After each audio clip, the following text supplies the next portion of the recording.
Avec nous et avec Jean-Claude à la mairie, quand tu casses, tu seras sanctionné et tu payeras, parce que ça suffit, le tout gratuit et le laxisme généralisé. C'est vous qui payez, ça doit être à la racaille de payer.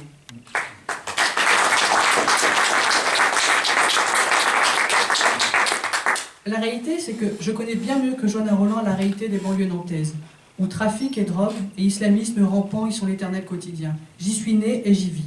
La réalité, c'est que l'intégration ne peut pas exister, on le voit chaque jour. La seule voie de sortie, c'est l'assimilation franche et la fermeté absolue face au trafic.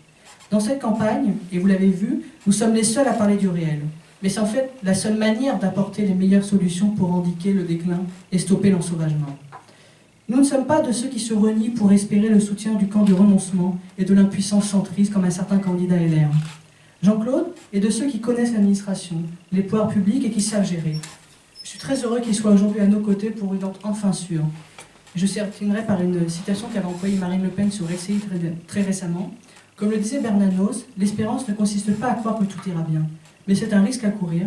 Je crois que la France le mérite et l'exige, Nantes aussi.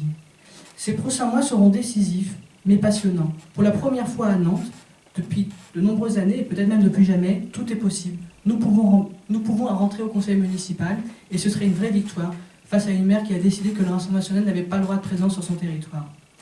Je voulais vous remercier pour mon introduction, et puis je suis ravie de laisser la parole à Madame Masson, qui est notre candidate numéro 2 sur la liste, et qui va nous présenter la liste en elle-même du Rassemblement national pour une Nantes sûre. Merci.